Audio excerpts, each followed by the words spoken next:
Imagine this. You're 6 months pregnant, cradling ultrasound photos of your baby girl, waiting alone at the doctor's office because your CEO husband ditched you for yet another emergency meeting. Then, you find a silver earring in his jacket pocket, not yours, but belonging to his fierce business rival, Victoria Sterling. What starts as a heartbreaking affair spirals into corporate espionage, financial ruin, and a web of lies that threatens everything, including your unborn child. But here's the twist. The betrayed wife doesn't just survive. She rises, exposes the truth, and becomes the boss in a shocking overnight turnaround. Will Sarah get her revenge? Or will the Black Widow of Silicon Valley strike back harder? Stick around for this roller coaster of betrayal, empowerment, and jaw-dropping twists. You won't believe how it ends. If this story has you on the edge of your seat, smash that like button, comment below what you'd do in Sarah's shoes, share it with a friend who needs some fierce inspiration, and subscribe for more epic tales of resilience and comeback queens. Let's dive in. The rain traced lazy patterns down the fertility clinic window as Sarah Chen Martinez sat alone in the waiting room, her hands protectively cradling her 6-month pregnant belly. The ultrasound photos lay scattered across her lap like pieces of a puzzle she desperately wanted to share with someone who cared.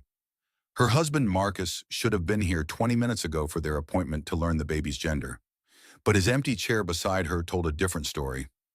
Sarah picked up one of the ultrasound images, studying the grainy black and white profile of their daughter. Yes, their daughter. The technician had slipped and revealed the gender during the routine checkup, and Sarah had been bursting to share the news with Marcus ever since. She imagined his face lighting up when she told him they were having a little girl, the way he used to look at her during their college days when she would surprise him with good news about her journalism internships. Those days felt like a lifetime ago now. Back then, Sarah had been the ambitious one, the driven journalism major with dreams of exposing corporate corruption and writing stories that mattered. Marcus had been the quiet computer science student who supported her dreams and promised they would build an empire together. Now, 15 years later, he was the CEO of Technova Solutions, and she was the pregnant wife betrayed by her own choices, sitting alone in a medical office waiting for a husband who was probably buried in another board meeting. Her phone buzzed with a text message from Marcus. "Emergency at the office. Start without me. Sorry, babe." Sarah stared at the message, feeling that familiar ache in her chest that had been growing stronger over the past few months. This was the third appointment he had missed, and they were running out of time to prepare for their daughter's arrival. She thought about the self-help books stacked on her nightstand, particularly the worn copy of Eat, Pray, Love that she had read countless times during their fertility struggles. Elizabeth Gilbert had written about trusting your instincts, about listening to that inner voice that tells you when something is not right. Sarah's inner voice had been screaming for months now. She went through the appointment alone, learning officially that they were having a daughter, scheduling the next visit, and collecting pamphlets about newborn care that she would read by herself later that evening.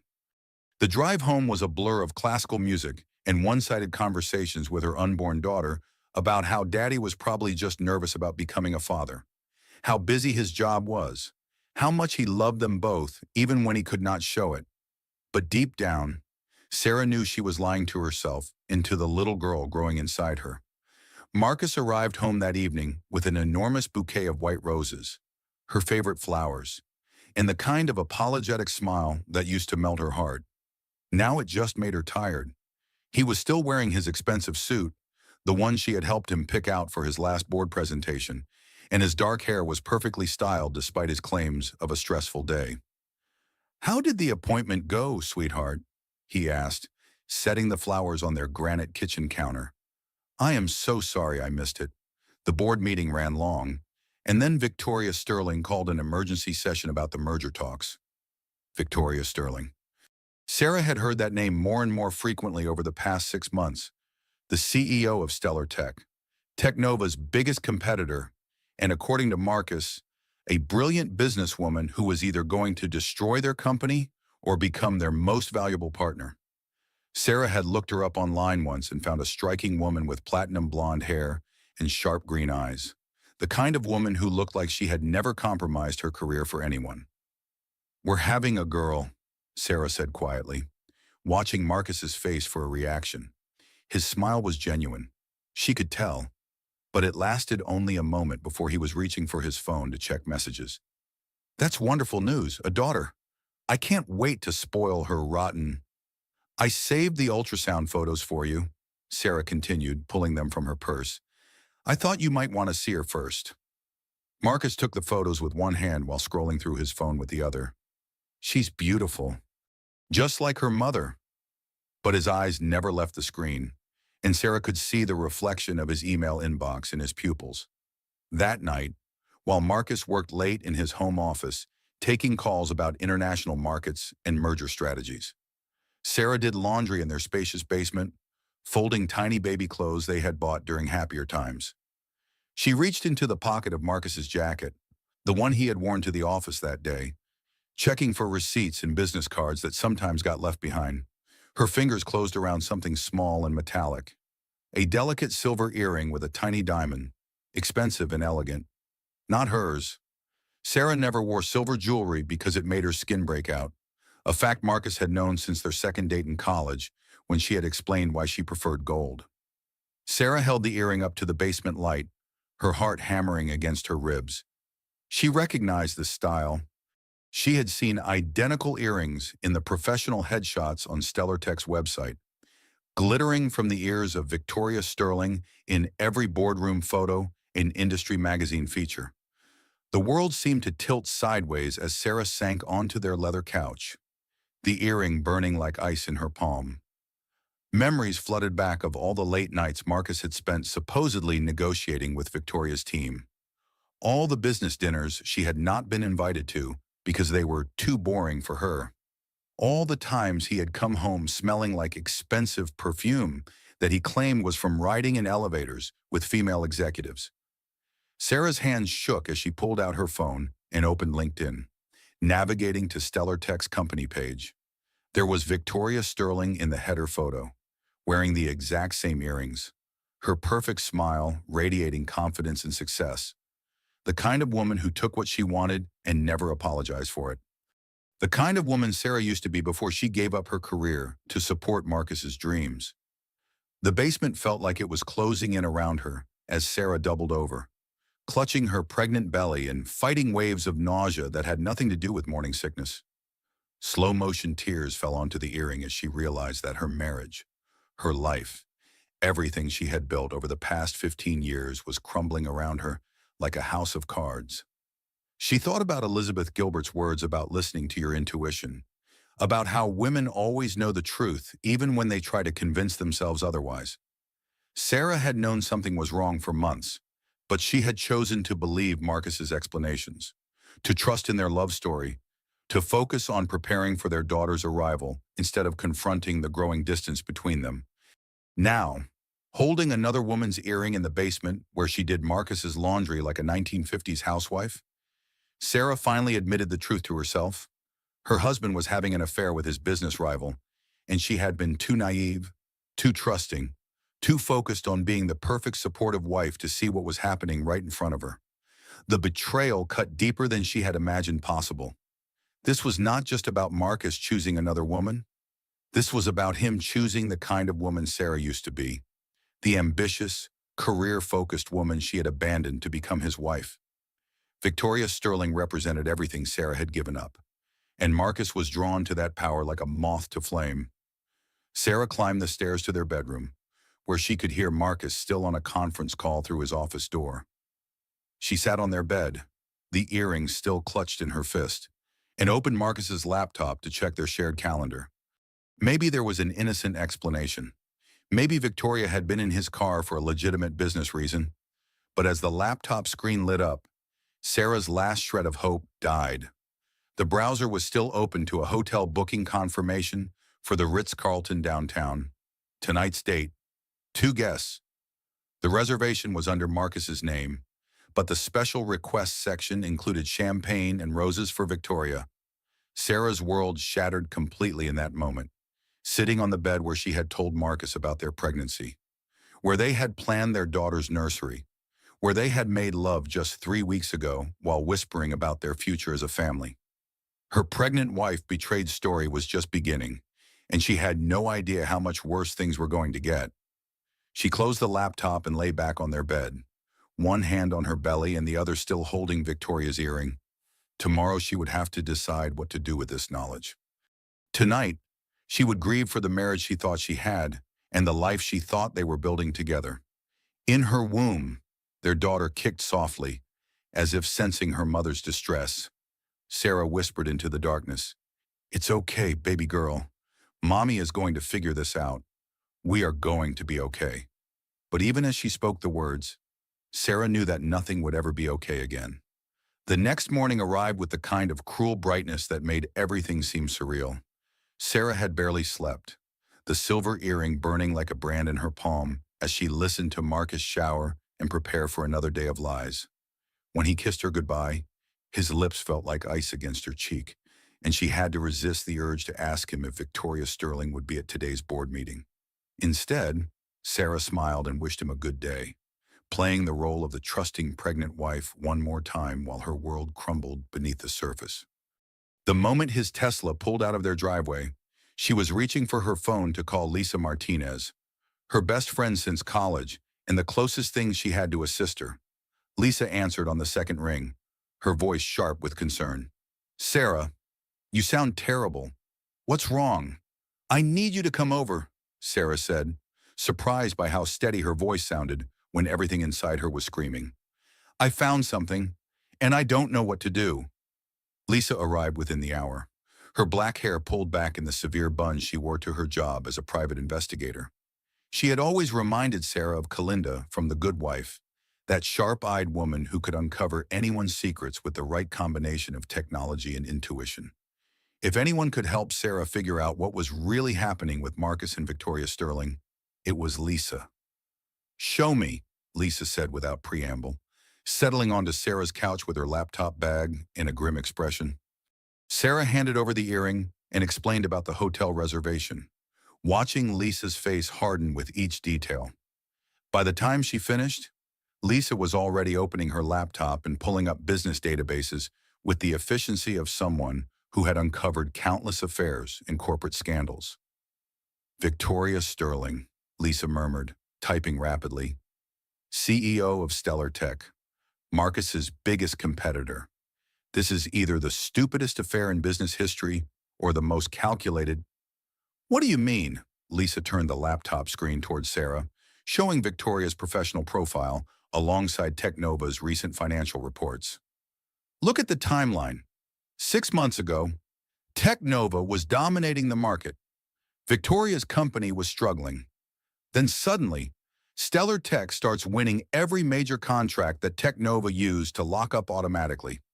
They're poaching your husband's clients and employees like they have inside information." The implications hit Sarah like a physical blow. "You think she's using him?" "I think this affair might be more about corporate espionage than romance," Lisa said grimly. "But we need proof. Are you prepared for what we might find?" Sarah thought about her daughter growing in her womb, about the life she had planned, about the marriage she thought she had. Then she thought about Marcus kissing Victoria in his office while she sat alone in the fertility clinic, and her resolve hardened like steel. "I need to know the truth." Lisa's investigation skills were legendary among their college friends, and watching her work was like seeing a master craftsman at their trade. Within 2 hours, she had uncovered more information about Marcus and Victoria's relationship than Sarah had gathered in months of growing suspicion. The paper trail was damning. Victoria had been attending industry conferences where Marcus was speaking for over 2 years. She had joined the same exclusive business club as Marcus 18 months ago. Her company had started targeting Technova's clients with inside knowledge of their pricing and contract terms beginning exactly 1 year ago.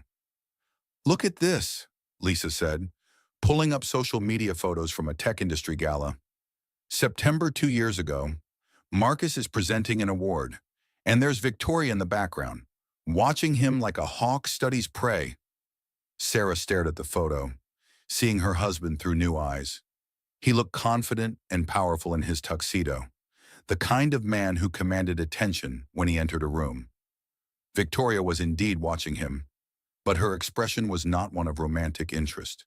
It was calculating, predatory, the look of someone sizing up their target. "She planned this," Sarah whispered, the full scope of the betrayal becoming clear. The affair, the business relationship, all of it. "It gets worse," Lisa said quietly, pulling up another document. "I found hotel records going back 8 months. They've been meeting regularly, always during business hours, always charged to Technova's corporate account as client entertainment." 8 months. Sarah was 6 months pregnant, which meant Marcus had been cheating on her since before they had even started trying for another baby.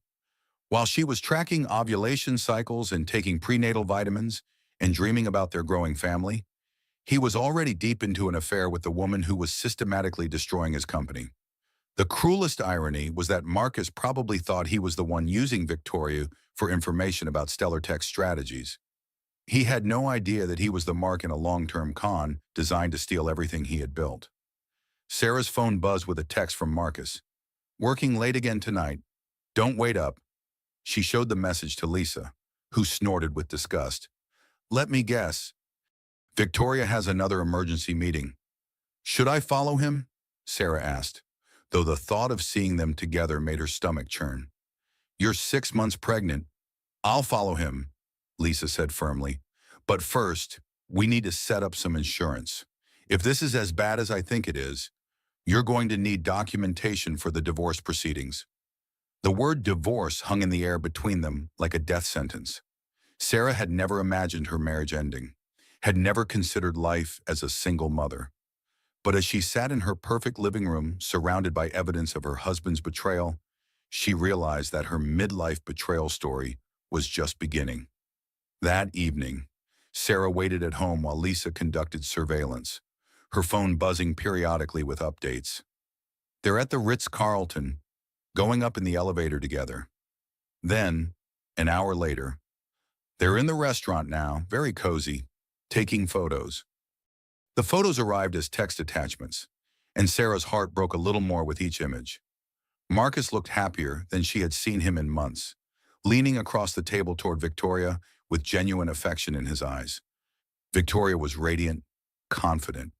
Everything Sarah used to be before pregnancy and domesticity had worn her down, but it was the last photo that destroyed her completely.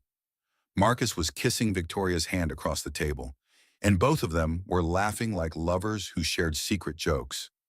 The intimacy between them was unmistakable, the kind of connection that took months to build. Sarah's phone rang at 11 p.m. Lisa's voice was grim when she answered. "Sarah, there's something else. Something you need to know before you confront him." "What now?" "I got copies of their text messages. The affair has been going on for over 2 years. It started when you had your miscarriage." The words hit Sarah like a physical blow. 2 years ago, she had lost their first pregnancy at 12 weeks, a devastating experience that had sent her into months of depression and grief. Marcus had seemed supportive at the time, attending grief counseling sessions and holding her while she cried. But apparently he had been finding comfort elsewhere. "The messages from that time," Lisa continued quietly. "He was telling Victoria about your miscarriage, intimate details about how you were handling it, how it was affecting your relationship. She was comforting him while you were falling apart." Sarah hung up the phone and ran to the bathroom, barely making it before she was violently sick. The betrayal was complete now, involving not just their marriage but the most painful experience of her life. While she had been grieving their lost child and clinging to Marcus as her only source of support, he had been sharing their most private moments with another woman. When Marcus came home at midnight, Sarah was waiting in the living room with Victoria's earring on the coffee table between them. His face went white when he saw it, and for a moment his mask slipped completely. "Sarah, I can explain." "Don't," she said quietly, her voice steadier than she felt. "Don't lie to me anymore. I know about Victoria. I know about the hotels, the meetings, all of it." Marcus sat down heavily across from her, running his hands through his hair. For a moment, he looked like the college boy she had fallen in love with, vulnerable and scared. Then his CEO persona kicked in, and she could see him calculating his response. "It's not what you think," he said finally. "Victoria and I have a complicated business relationship. Sometimes the lines get blurred, but it doesn't mean anything. You're my wife. You're carrying my child." "Your child?" Sarah stood up, her hand protectively covering her belly. "You mean the child you conceived while you were already cheating on me? The daughter whose ultrasound appointments you miss because you're too busy sleeping with your mistress?" "Don't be dramatic," Marcus said, and Sarah recognized the gaslighting tactics he had been using for months. "Your pregnancy hormones are making you paranoid. Victoria is helping me navigate some complex business deals. That's all." "Then explain this," Sarah said, pulling out her phone to show him the photos Lisa had taken. "Explain why you're kissing her hand in a romantic restaurant. Explain why you've been charging hotel rooms to the company account. Explain why she has insider information about Technova's contracts." Marcus's face cycled through several emotions: surprise, anger, calculation, before settling on cold indifference. It was like watching a stranger wear her husband's face. "You had me followed?" he asked, his voice dangerously quiet. "I had myself protected," Sarah replied, "because clearly my husband won't do it." They stared at each other across the coffee table. 15 years of marriage reduced to lies and evidence and the bitter taste of betrayal. Sarah thought about the dreams they had shared, the life they had planned, the daughter who would grow up in the wreckage of this moment. "I want you to end it," she said finally. "All of it. The affair, the business relationship, everything. If you want to save our marriage, if you want to be a father to our daughter, you end it now." Marcus was quiet for a long time, staring at the earring on the table. When he finally looked up, his eyes were wet with what might have been genuine tears. "You're right," he said quietly. "I've made terrible mistakes. I got caught up in the excitement of the business deals, and she's very persuasive. But you're my wife. You're my family. I choose you." Sarah wanted to believe him. Every instinct she had developed over 15 years of marriage urged her to accept his apology and try to rebuild. But as she looked at her husband's face, she realized she no longer knew if anything he said was true. "Prove it," she whispered. "I will," Marcus promised, reaching across the table to take her hand. "I'll end everything with Victoria tomorrow. I'll focus on our family. I'll be the husband and father you deserve." That night, they held each other in bed while Sarah pretended to sleep, and Marcus whispered apologies into her hair. But even as she let herself hope that they could repair the damage, Sarah could not shake the feeling that she was living in the eye of a hurricane, and the worst storms were yet to come. She was right. The next 2 weeks felt like a second honeymoon, the kind of attention and romance that Sarah remembered from their early days together. Marcus sent flowers to the house every morning, attended prenatal appointments with enthusiasm that seemed genuine, and spent his evenings rubbing her feet and talking to their unborn daughter through Sarah's belly. He claimed to have ended all personal contact with Victoria Sterling, showing Sarah emails where he redirected their business communications through legal teams and corporate liaisons. The hotel charges stopped appearing on their credit card statements. Marcus even suggested they start looking at baby furniture together, something he had been too busy to do for months. Sarah wanted to believe in this version of her husband, the attentive father-to-be who brought her prenatal vitamins with breakfast and held her hand during their therapy sessions with Dr. Patricia Williams. The couple's counseling had been Sarah's idea, and she was surprised when Marcus agreed immediately, claiming he wanted to do whatever it took to rebuild their trust. Dr. Williams was everything Sarah had hoped for in a therapist, a woman in her 50s with kind eyes and decades of experience helping couples navigate infidelity and betrayal. Her office was decorated with plants and soft lighting that made even the most difficult conversations feel manageable. And she had a way of asking questions that cut straight to the heart of issues without making anyone feel attacked. "Marcus," Dr. Williams said during their third session, "can you help Sarah understand what led to your relationship with Victoria?" Marcus shifted uncomfortably in his chair, but his answer sounded rehearsed and sincere. I was feeling overwhelmed by the pressure of the business and the pregnancy. Victoria offered what felt like understanding and partnership in a way that I wasn't finding at home. But I realize now that I was looking for solutions in the wrong places instead of communicating with my wife. Sarah watched him speak and felt that familiar tug of hope in her chest. This was the Marcus she had married, thoughtful and self-aware, willing to examine his own mistakes. Maybe the affair really had been a midlife crisis brought on by stress and poor judgment rather than a calculated betrayal of their marriage. Sarah, Dr. Williams continued, how are you processing Marcus's commitment to ending the relationship with Victoria? I want to trust him, Sarah said honestly, but I keep waiting for the other shoe to drop. I've given up so much of my independence over the years that I feel vulnerable in a way I never expected. If he betrays me again, I don't know who I would be on my own. Dr. Williams nodded understandingly. Many women face this challenge when rebuilding trust after infidelity. You've invested 15 years in supporting Marcus's career while putting your own ambitions on hold.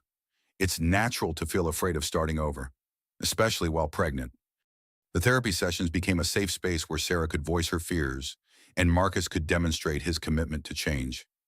He talked about the pressure he felt as CEO, the way Victoria had exploited his insecurities about providing for his growing family, the guilt he carried about Sarah's previous miscarriage. I never want to hurt you like that again, he said during one particularly emotional session, reaching for Sarah's hand. You and our daughter are everything to me. I was an idiot to risk our family for anything, even business success. Sarah began to believe him. Marcus was attending every prenatal appointment, reading books about fatherhood, and even suggesting they take a baby moon vacation before their daughter arrived. He seemed genuinely excited about becoming a father, asking questions about baby care and nursery decoration with the enthusiasm of a man looking forward to his future. The turning point came during a business dinner at their home, where Marcus was entertaining potential investors for Technova's expansion. Sarah was 7 months pregnant now, glowing with health and cautious optimism about their marriage. She had prepared Marcus's favorite meal and was playing the perfect corporate wife, charming his business associates with stories about their growing family. During dessert, one of the investors brought up Stellar Tech's recent acquisition of several major contracts that had previously belonged to Technova. I have to ask, Marcus, the man said over coffee, how are you planning to compete with Victoria Sterling's aggressive expansion? Word on the street is that she's making a serious play to buy out Technova entirely. Sarah watched Marcus's face carefully, looking for any sign of the deception that had characterized his behavior during the affair. Instead, she saw genuine surprise and what looked like anger. Victoria Sterling is a competitor, nothing more, Marcus said firmly. Technova is not for sale, and we have no intention of partnering with Stellar Tech in any capacity. Our growth strategy is focused on innovation and client relationships, not corporate games. The investor pressed further. But surely you've considered her buyout offer. The terms she's proposing are quite generous. According to industry sources, there is no buyout offer, Marcus replied, his voice taking on the authoritative tone Sarah remembered from his early CEO days. Any rumors to the contrary are wishful thinking on Ms. Sterling's part. Technova is privately held, profitable, and not going anywhere. Sarah felt a surge of pride watching her husband defend the company he had built from nothing. This was the Marcus she had fallen in love with, confident and principled, the man who had once promised they would build an empire together. Maybe the affair really was behind them. Maybe they could rebuild something even stronger than what they had before. After the guests left, Marcus found Sarah in their bedroom, rubbing lotion on her expanding belly and preparing for sleep. He sat beside her on the bed, his hand joining hers on their daughter's active form. Thank you for tonight, he said quietly. You were perfect. I know this hasn't been easy for you, trusting me again, but I want you to know that I meant every word I said down there. You and this baby are my priority now. Everything else is just business. Sarah turned to face him, studying his expression in the soft lamplight. What about Victoria's buyout offer? The investor seemed to think it was real. Victoria has been making noise about acquisition possibilities for months, Marcus admitted, but I've rejected every overture. Technova is our company, built with our sacrifices and dreams. I would never sell it, especially not to her. Promise me, Sarah said, taking his hand and placing it firmly on her belly. Promise me you'll reject any offer she makes, that you'll put our family first. I promise, Marcus said, leaning down to kiss her forehead. No more secrets, no more divided loyalties. It's you and me and our daughter against the world, just like we always planned. That night, Sarah slept better than she had in months, feeling the first real hope she had experienced since finding Victoria's earring. Marcus held her close, whispering about their future and the family they were building together. For the first time since discovering the affair, Sarah allowed herself to believe that they might actually survive this crisis stronger than before. She even started thinking about her own future beyond motherhood, tentatively researching freelance journalism opportunities and ways to rebuild the career she had abandoned. Marcus encouraged her plans, suggesting she could work from home after the baby arrived and gradually rebuild her professional identity while still being present for their daughter. Sarah joined a prenatal yoga class at the local community center, finding peace in the gentle movements and breathing exercises that helped prepare her body for labor. The other women in the class became a source of support and friendship, sharing stories about their own relationships and pregnancy experiences. You're glowing, said Rosa, a warm Latina woman who was expecting her second child. Marriage counseling must be working out well. It is, Sarah replied, genuinely meaning it. We're learning to communicate better, to prioritize what really matters. I feel like we're falling in love all over again. Rosa smiled knowingly. There's nothing like a baby to make you remember why you chose each other in the first place. My husband and I went through a rough patch when our first was born, but working through it made us stronger. Sarah felt a kinship with these women who understood the challenges of balancing marriage, pregnancy, and personal identity. They reminded her that she was not alone in struggling to maintain her sense of self while supporting her husband's career and preparing for motherhood. But Sarah's sister Jenny was not convinced by Marcus's transformation. During their weekly lunch date, she studied Sarah with skeptical eyes and asked pointed questions about the therapy sessions and Marcus's changed behavior. I just want to make sure you're not setting yourself up for more disappointment, Jenny said carefully. People can change, but usually not as quickly or completely as Marcus seems to have managed. He's really trying, Sarah insisted. The therapy is helping us understand how we got to this point and how to prevent it from happening again. Dr. Williams says that men who commit to the work of rebuilding trust often come out of infidelity stronger and more committed than before.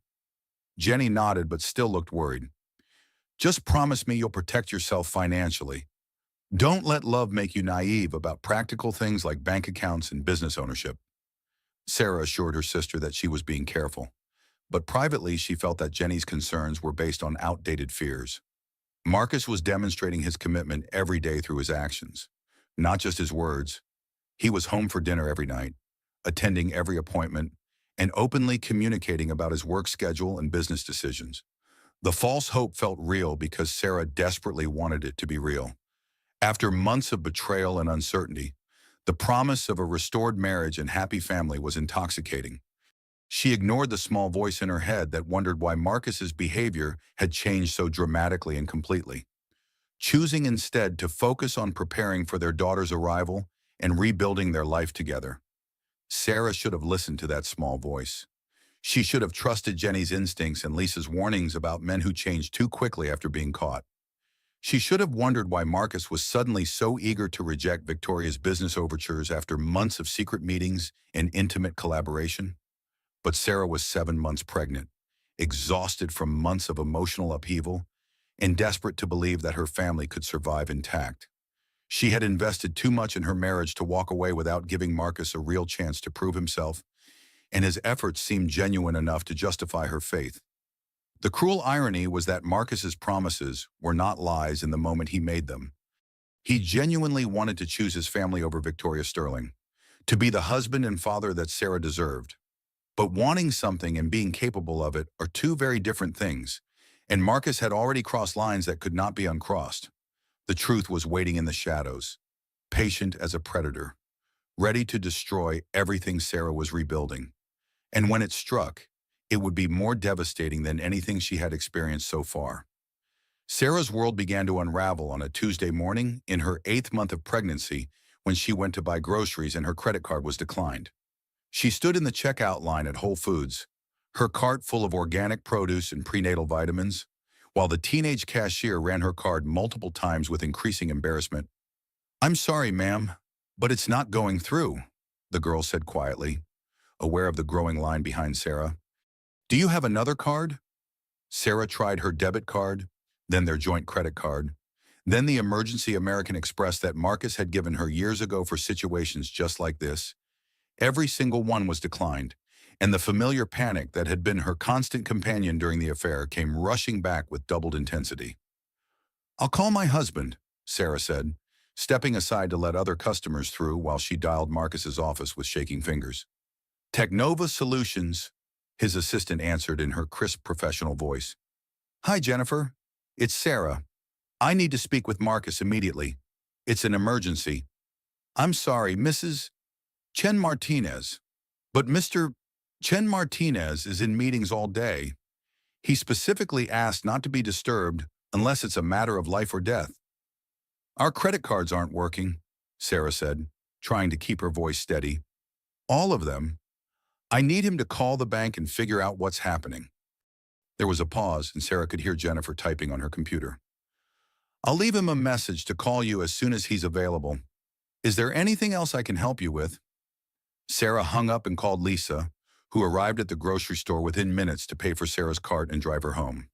The two women sat in Sarah's kitchen while Lisa used her investigative resources to research what might be happening with their accounts. "This doesn't look good," Lisa said after 20 minutes of phone calls and database searches. "All of your joint accounts have been frozen due to what the bank is calling irregularities in business transactions. They won't give me details over the phone, but it sounds like there's some kind of investigation happening." "Investigation of what?" Sarah asked, though she was beginning to suspect the answer. "Financial impropriety, possibly fraud." "Sarah, has Marcus mentioned any problems with Technova's books? Any issues with client payments or tax situations?" Before Sarah could answer, her phone rang with a call from Marcus. His voice was tight with stress when she answered. "Sarah, there's been a misunderstanding with the bank. Some routine business restructuring triggered automatic holds on our personal accounts. I'm working with our lawyers to sort it out, but it might take a few days." "A few days," Sarah repeated, watching Lisa's expression grow grimmer. "Marcus, I couldn't buy groceries. What if there's a medical emergency? What if I go into labor early?" "Use cash for now," Marcus said dismissively. "Check the emergency envelope in my desk drawer. There should be a few $1,000s there for situations like this." Sarah found the envelope, but it contained only $300, barely enough for a week of expenses. When she called Marcus back to tell him, his phone went straight to voicemail. She left increasingly frantic messages throughout the afternoon, but he never called back. That evening, Marcus came home looking haggard and defensive, carrying Chinese takeout like a peace offering. He claimed that the account freeze was a routine audit triggered by Technova's rapid growth.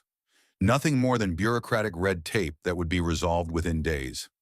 "The company is expanding so quickly that the bank's algorithms flag some of our transactions as unusual," he explained, setting containers of lo mein and sweet and sour chicken on their kitchen table. "It happens to successful businesses all the time. Our lawyers are handling it." Sarah wanted to believe him, but the fear in his eyes told a different story. This was not routine business administration.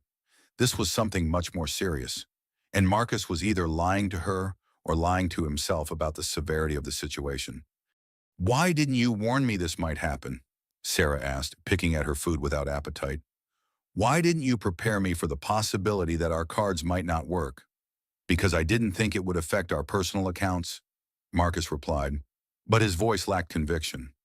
"The lawyers assured me that the investigation would be limited to business transactions. I'm as surprised as you are." Over the next few days, the financial situation grew worse instead of better. Sarah discovered that Marcus had stopped paying their mortgage 3 months ago, and their dream home was now in pre-foreclosure proceedings. The utilities were behind, their car payments were delinquent, and several credit cards were maxed out with mysterious charges that Marcus claimed were business expenses. Lisa's investigation revealed the truth that Marcus was either hiding or refusing to acknowledge Technova was hemorrhaging money. Clients were fleeing to Stellar Tech at an unprecedented rate, and there were serious questions about missing funds from several major contracts. "Look at this timeline," Lisa said, spreading documents across Sarah's kitchen table. 6 months ago, Technova was profitable and growing. Then Marcus started his relationship with Victoria Sterling, and suddenly client contracts started disappearing. Employees started jumping ship, and money started moving in ways that don't make sense. You think Victoria is stealing from Technova? I think Victoria is systematically destroying Technova from the inside, and Marcus either doesn't realize it or he's complicit, Lisa replied grimly. Either way, you need to protect yourself and your baby. If Marcus goes down for fraud, you could lose everything. The devastating blow came on a Thursday afternoon when Sarah was at Target buying basic necessities with the last of their cash. Her debit card was declined again, and this time the cashier's manager was called over to handle the situation. "Ma'am, I'm going to need to see some identification," the manager said in a voice loud enough for nearby customers to hear. "This card has been flagged as potentially fraudulent." Sarah stood 8 months pregnant in the middle of Target, while other shoppers stared and whispered, her face burning with humiliation as she tried to explain that there had been a misunderstanding with their bank. The manager was polite but firm, confiscating the card and suggesting that Sarah contact her bank immediately to resolve the issue. The walk of shame to her car felt endless, and Sarah broke down sobbing in the parking lot, her hands protectively covering her belly as she realized how completely vulnerable Marcus's financial decisions had made her. She had no independent credit, no personal savings account, no career to fall back on if their marriage collapsed entirely. That night, while Marcus worked late claiming to be fixing the banking situation, Sarah sat in their bedroom reading old copies of Eat, Pray, Love and trying to remember who she used to be before she became financially dependent on a man who was either a fool or a criminal. Elizabeth Gilbert had written about the importance of financial independence, about how women who rely entirely on others for economic security often find themselves trapped in situations they would never have chosen if they had maintained their own resources. Sarah had read those passages dozens of times during their fertility struggles, but she had never imagined they would apply to her own life. The final devastating revelation came when Sarah found foreclosure papers that Marcus had been hiding in his office. Their house, the dream home they had bought when Technova started succeeding, was going to be auctioned in 30 days unless they came up with $60,000 in back payments. Sarah confronted Marcus that night with the foreclosure notice, demanding honest answers about their financial situation and his relationship with Victoria Sterling. His response was to accuse her of spying on him and interfering with his efforts to save their company. "I'm doing everything I can to fix this," he said angrily. "But I can't work miracles, and I can't do it with you constantly questioning my decisions and digging through my papers like you don't trust me." "I don't trust you," Sarah replied quietly. "You've lied to me about everything for months. Our finances, your relationship with Victoria, the state of your company. How can I trust someone who won't tell me the truth about anything? The truth is that Technova is going through a rough patch, and Victoria Sterling is taking advantage of our vulnerabilities to steal our clients," Marcus said. "But I'm not going to let her win. I've worked too hard to build this company to let some manipulative woman destroy it." Sarah heard the irony in his words, but Marcus seemed oblivious to the contradiction of calling Victoria manipulative, while apparently falling for every manipulation she had employed against him. "What about us?" Sarah asked, placing her hands on her belly. "What about our daughter? Are you going to let Victoria Sterling destroy our family too?" Marcus's expression softened, and for a moment he looked like the man she had married. "Never. I would never let anyone hurt you or our baby. That's why I'm fighting so hard to save Technova. Everything I'm doing is for our family." But as Sarah lay in bed that night listening to Marcus make phone calls to lawyers and investors, She realized that his definition of protecting their family might not include honesty or financial transparency. He was still treating her like a child who needed to be sheltered from adult problems, even as those problems were destroying the foundation of their life together. The next morning brought the eviction notice that shattered Sarah's last illusions about their situation. They had 2 weeks to vacate their home, and Marcus had been secretly looking at downtown penthouses in the same building where Victoria Sterling lived. Sarah stared at the real estate listings on Marcus's computer, her heart breaking as she realized that while she was losing the home where she had planned to raise their daughter, Marcus was planning to move closer to the woman who had destroyed their marriage and their financial security. The pattern was clear now. Marcus was not the victim of Victoria's manipulation. He was a willing participant in the destruction of everything Sarah had helped him build, and he was choosing his mistress's proximity over his wife's stability. As Sarah packed baby clothes into boxes with tears streaming down her face, she finally understood that the financial hardship after betrayal was not an accident or a side effect of the affair. It was the point. Victoria Sterling was not just stealing Marcus's heart and his business. She was systematically erasing Sarah's life and replacing it with her own. Sarah's midlife betrayal story was entering its darkest chapter, and she was completely powerless to stop it. The bleeding started at 3 in the morning on a Saturday, and Sarah's first coherent thought was that she could not afford to lose this baby too. She was 32 weeks pregnant, far enough along that their daughter could survive if she came early.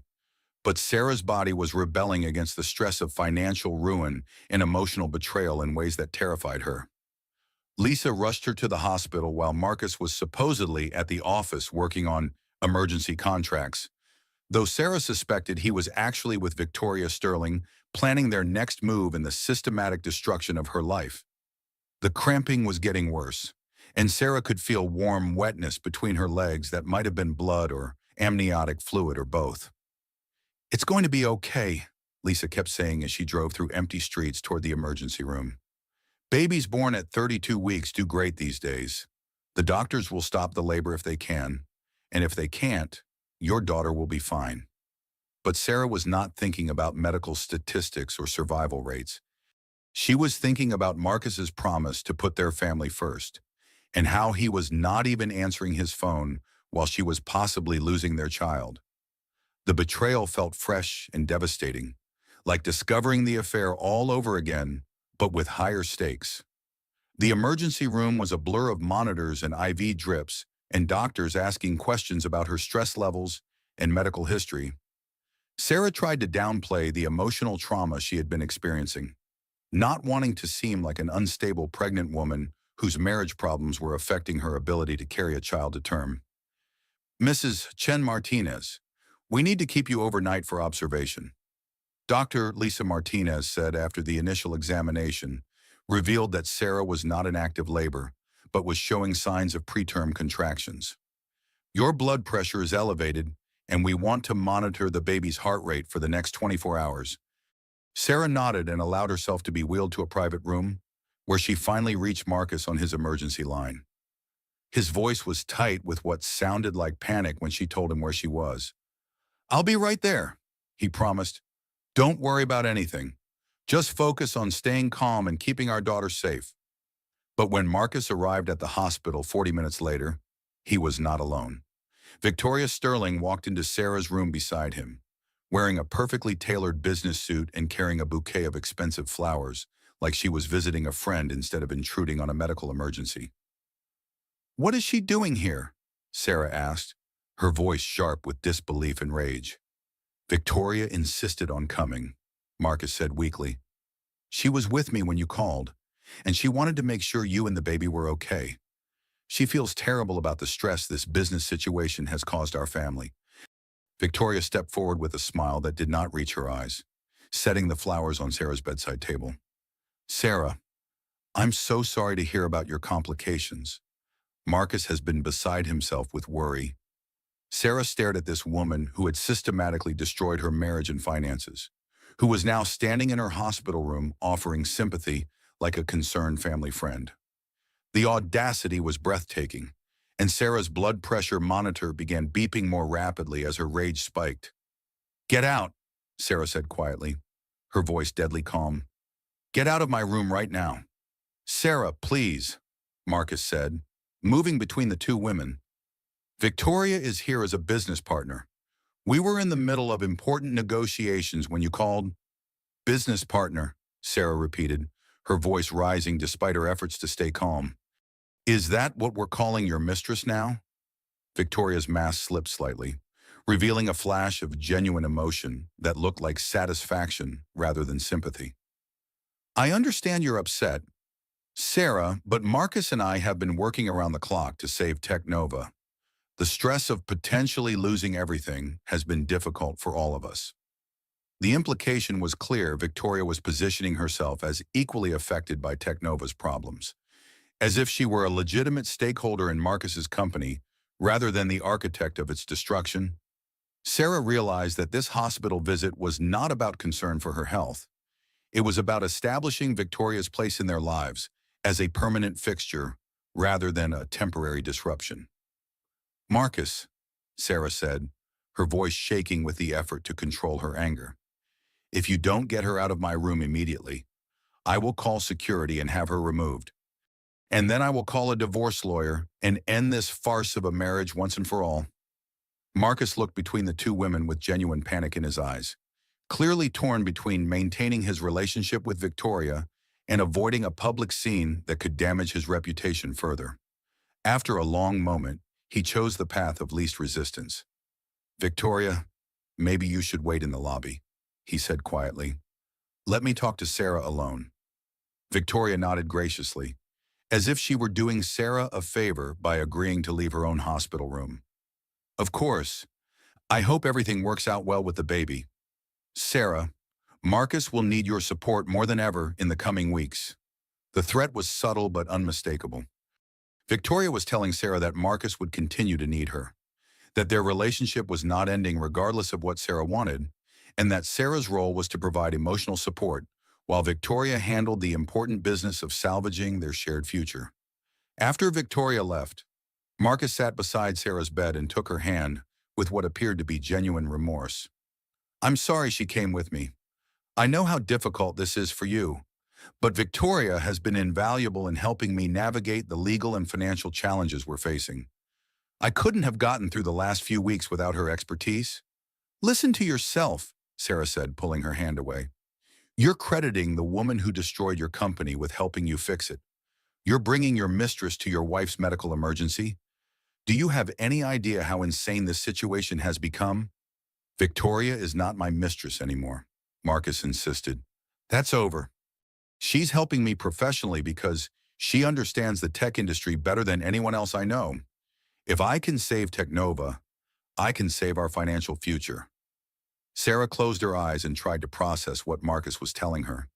Either he was lying about ending the affair, or he was so delusional that he genuinely believed Victoria Sterling was helping him rather than manipulating him toward complete destruction. Both possibilities were terrifying. The next morning brought a fresh hell that Sarah had not anticipated. Photos of Marcus and Victoria at the hospital appeared on several tech industry blogs and social media accounts, with captions speculating about the nature of their relationship and the financial troubles at Technova. Lisa arrived with her laptop and a face full of fury, showing Sarah the images that were spreading across the internet like wildfire. The photos showed Marcus and Victoria in what appeared to be an intimate conversation in the hospital lobby, their body language suggesting a romantic relationship rather than a business partnership. "Someone at the hospital took these," Lisa said grimly. "Probably a nurse or orderly who recognized Marcus from the business magazines. This is going viral under hashtags like Tech CEO Cheater and Pregnant Wife Betrayed." Sarah's humiliation was now completely public, her personal tragedy becoming entertainment for strangers on the internet. The comments under the photos were brutal, with people speculating about Marcus's affair, Sarah's naivety, and Victoria's ruthless ambition to steal both a company and a marriage. "The worst part is that Victoria probably orchestrated this," Lisa continued. "She knew bringing flowers to your hospital room would create photo opportunities. She's using your medical emergency to publicly establish herself as Marcus's primary partner." Sarah felt sick in a way that had nothing to do with her pregnancy complications. Victoria Sterling was not just destroying her marriage and finances, she was destroying her reputation and dignity, turning Sarah into a public laughingstock and object of pity. Dr. Martinez arrived with test results that offered mixed news. Sarah's contractions had stopped, and the baby appeared to be stable, but her blood pressure remained dangerously elevated due to stress. The doctor recommended bed rest for the remainder of her pregnancy and medications to prevent preterm labor. Mrs. Chen Martinez, I need to ask about your support system at home, Dr. Martinez said gently. High-stress situations can trigger premature labor, and we want to make sure you have help managing whatever is causing your anxiety. Sarah looked at the doctor and realized she could not honestly say that Marcus was a source of support rather than stress. Their home was in foreclosure, their finances were destroyed, and Marcus was bringing his mistress to their medical emergencies.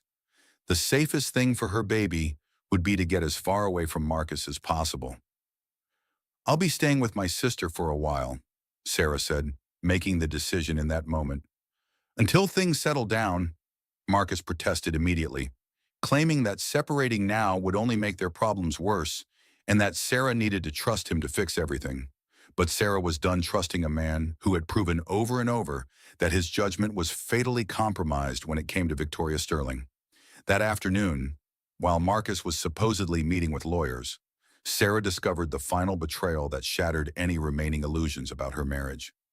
Victoria Sterling had not just been stealing Technova's clients and Marcus's affections.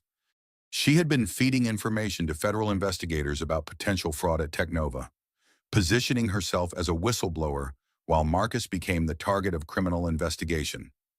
The news broke on TechCrunch with the headline, Stellar Tech CEO assists FBI investigation into Technova financial irregularities. The article painted Victoria as a concerned industry leader who had reluctantly come forward with evidence of Marcus's alleged embezzlement and money laundering. Sarah read the article from her hospital bed with dawning horror, realizing that Marcus was not just losing his company and his fortune. He was facing potential prison time for crimes that Victoria had either committed herself or manipulated him into committing. The perfect irony was that Marcus still believed Victoria was helping him. Even as she destroyed him publicly and legally, he continued to trust her advice and rely on her expertise. His inability to see her true nature was going to cost him everything, including his freedom. Sarah's phone buzzed with a text from Marcus. Don't believe what you read online. Victoria is helping me respond to these false allegations. I'll explain everything when I get to the hospital. But Sarah finally understood that there was nothing left to explain. Marcus was either a willing participant in financial crimes or a victim of manipulation so complete that he could not recognize his own destruction.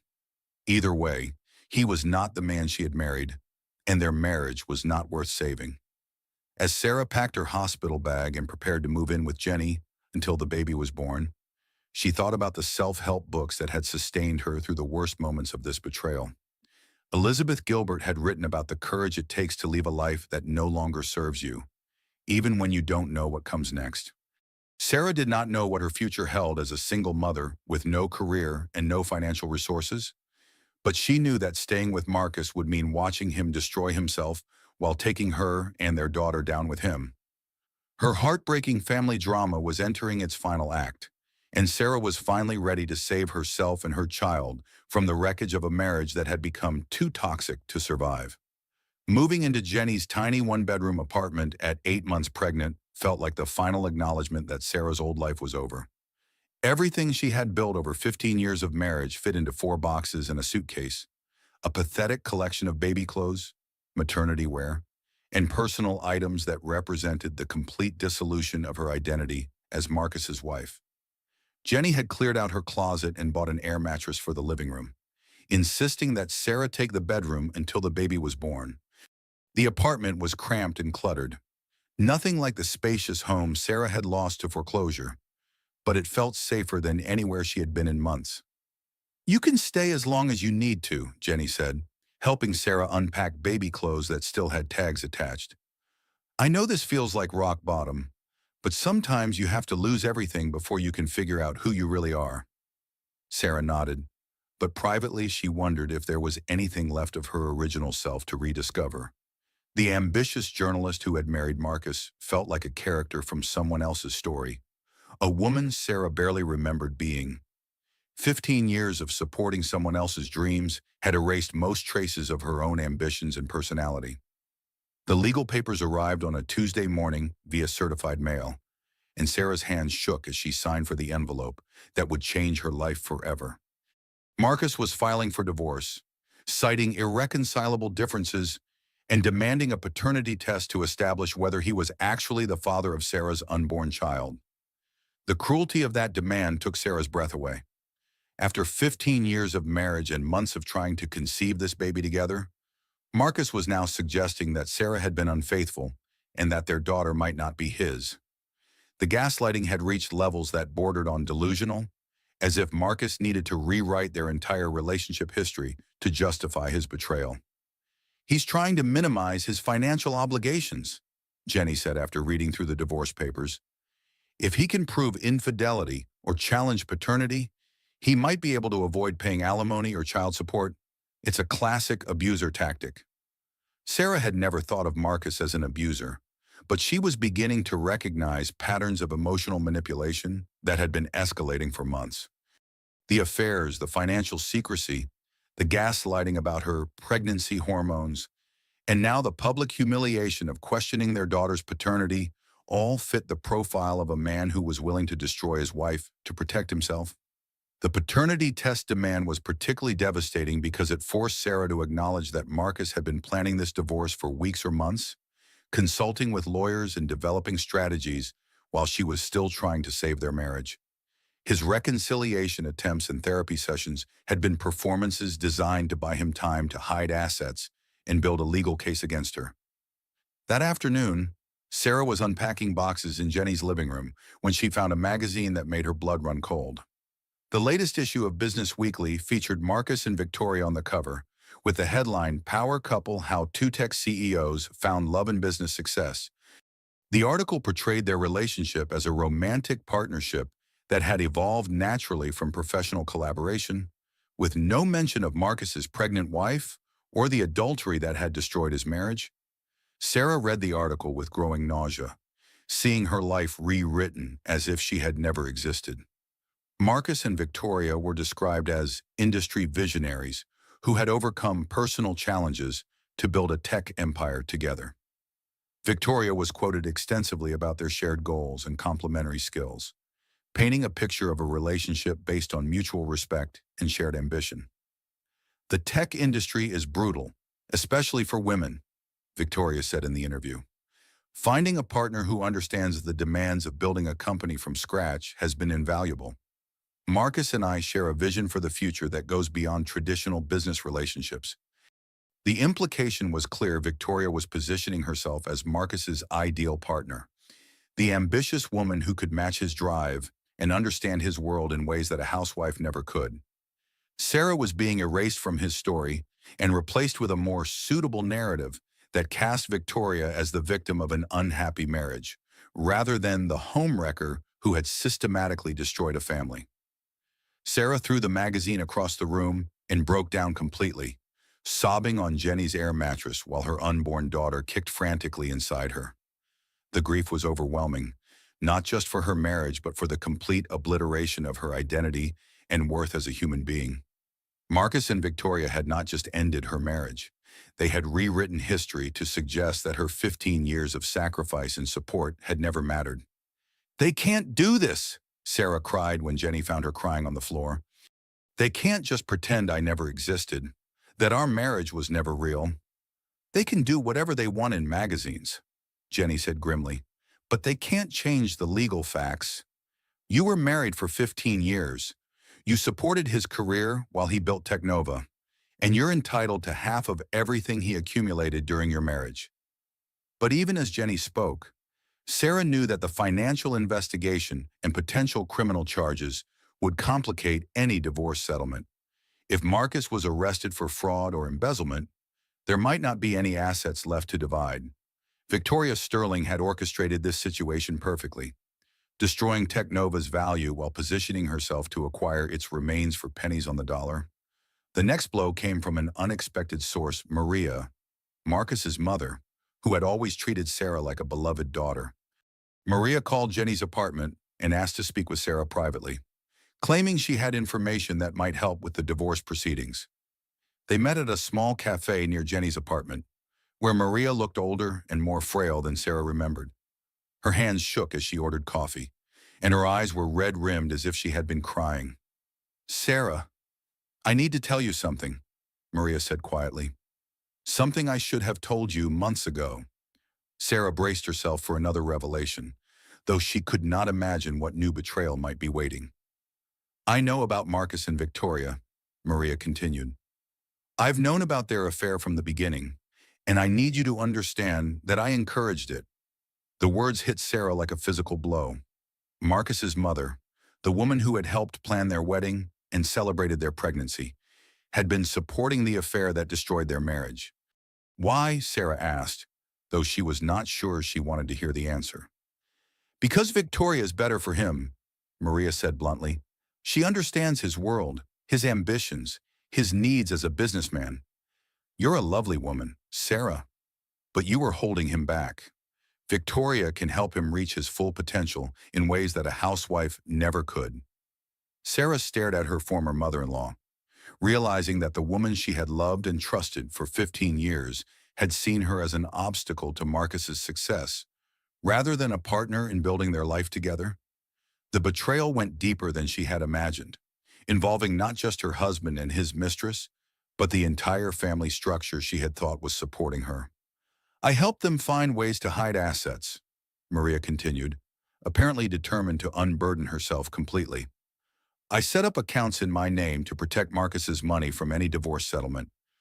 Victoria suggested it months ago, and I agreed because I want what's best for my son." The admission was devastating both emotionally and practically. If Maria had been helping Marcus hide assets, Sarah's potential divorce settlement was even smaller than she had feared. They had been planning this betrayal for months, systematically stripping away her financial security while she was focused on saving their marriage. "Why are you telling me this now?" Sarah asked, though part of her already knew the answer. "Because Victoria promised me things would be different once they were together," Maria said, her voice breaking. "She promised I would have a place in their lives, that I would be the grandmother to their children. But now that Marcus is facing criminal charges, she's distancing herself from our family. She's using my son just like she used you, and I'm afraid he's going to lose everything." Sarah almost laughed at the irony. Maria had betrayed her own daughter-in-law to help a woman who was now betraying her son, and the older woman was finally realizing that Victoria Sterling had been playing everyone from the beginning. But Sarah's moment of vindication was overshadowed by the practical implications of Maria's confession. If criminal investigators discovered that Maria had helped Marcus hide assets, both she and Marcus could face additional charges for conspiracy and money laundering. The web of deceit that Victoria had created was destroying everyone who had trusted her. That night, Sarah lay on Jenny's air mattress and felt her daughter moving restlessly inside her, as if the baby could sense her mother's distress. Sarah placed her hands on her belly and whispered promises about the life they would build together, even though she had no idea how she was going to support a child with no money, no career, and no help from the father. For the first time since discovering Marcus's affair, Sarah allowed herself to grieve not just for her marriage, but for the naive woman she had been. The trusting wife who had believed in happily ever after, who had sacrificed her own ambitions for love, who had thought that supporting her husband's dreams would ensure their shared happiness. That woman was gone, destroyed as completely as Sarah's financial security and family relationships. But as Sarah felt her daughter's strong kicks and thought about the challenges they would face together, she began to understand that losing everything might be the only way to discover what she was really capable of becoming. Rock bottom, Sarah realized, might actually be a foundation rather than an ending. And if she was going to build a new life from nothing, she needed to start by remembering who she had been before Marcus, before the affair, before the systematic destruction of her identity and worth.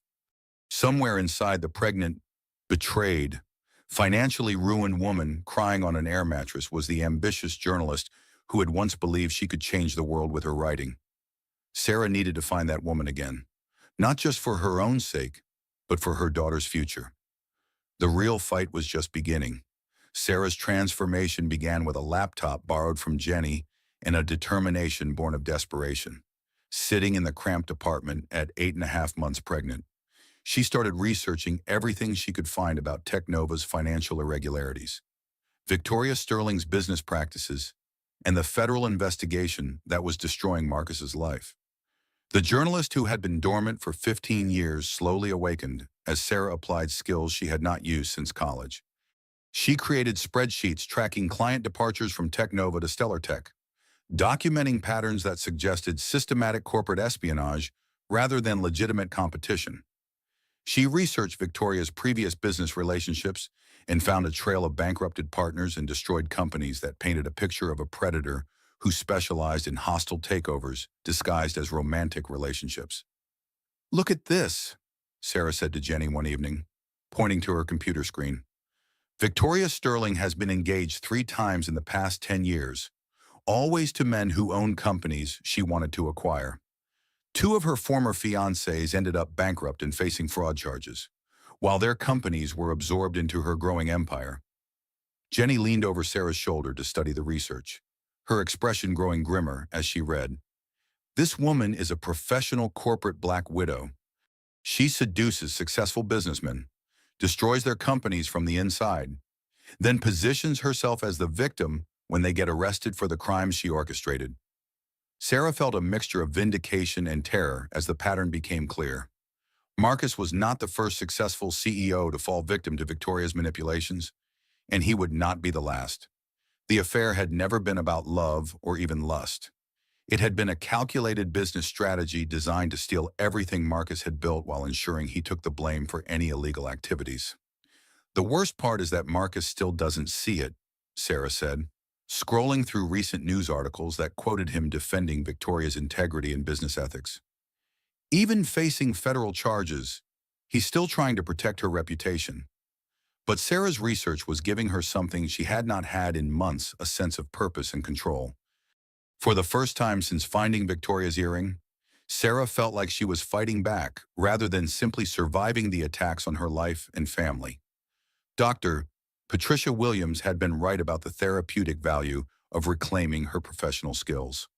As Sarah documented Victoria's pattern of corporate manipulation and romantic fraud, she began to remember the satisfaction of investigative work, the thrill of uncovering truth and exposing corruption. These were muscles she had not exercised in years, but they were still strong beneath the surface. Sarah's investigation attracted the attention of other Technova employees who had been damaged by Victoria's systematic destruction of the company. Elena Rodriguez, a former senior developer who had been fired after questioning suspicious client departures, reached out through LinkedIn with information about Victoria's recruitment tactics. "She didn't just steal clients," Elena explained during a coffee meeting near Jenny's apartment. "She was systematically recruiting our best people with inside information about their salaries, benefits, and personal situations. Someone had to be feeding her detailed employee records. Someone inside Technova. Someone with access to Marcus's office and computer systems," Elena said meaningfully. "Someone he trusted completely." The implication was devastating but not surprising. Victoria had not just been Marcus's mistress, she had been using their relationship to access confidential information about Technova's operations, finances, and personnel. Every intimate moment between them had been an opportunity for corporate espionage. Sarah's first major breakthrough came when she discovered that Victoria had been secretly recording conversations with Marcus, both personal and professional. The evidence emerged during her research into federal court filings, where Victoria had submitted audio recordings as evidence of Marcus's alleged financial crimes.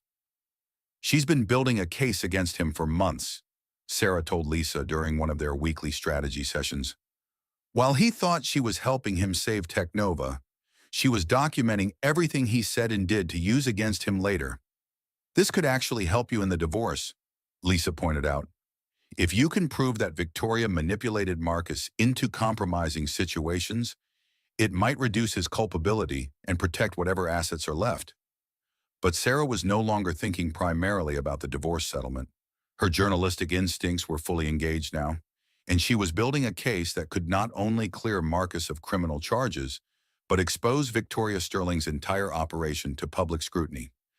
Working 18-hour days despite her advancing pregnancy, Sarah contacted other victims of Victoria's business practices, former employees of companies that had been destroyed by her takeover tactics, and federal investigators who were beginning to understand that Marcus might be a victim rather than a perpetrator.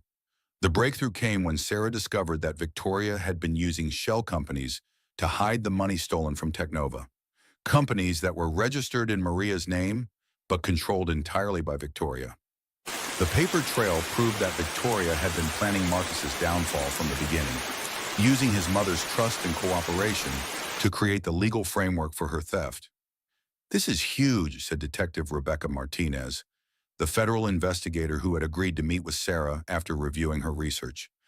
"We've been building a case against your husband for months, but your documentation suggests he was being manipulated by someone with a much more sophisticated understanding of financial crimes." Sarah's vindication was bittersweet. Clearing Marcus's name would protect him from prison and potentially preserve some of their shared assets, but it did not erase the betrayal or rebuild their marriage. Marcus had still chosen to trust Victoria over his wife, still brought his mistress to Sarah's medical emergency, still humiliated her publicly with paternity challenges and magazine interviews. The personal relationship was beyond repair, but Sarah's professional pride was stronger than it had been in years. She was no longer the helpless pregnant wife who could only react to her husband's choices. She was an investigative journalist exposing corporate corruption and fighting for justice, not just for herself, but for all of Victoria's victims. Sarah's research culminated in a comprehensive report that she submitted simultaneously to federal investigators, the Securities and Exchange Commission, and several major business publications. The evidence was overwhelming. Victoria Sterling had been running a sophisticated long-term con that involved seducing successful businessmen, infiltrating their companies, stealing proprietary information and financial assets, then engineering their legal downfall while positioning herself to acquire their businesses at bankruptcy prices.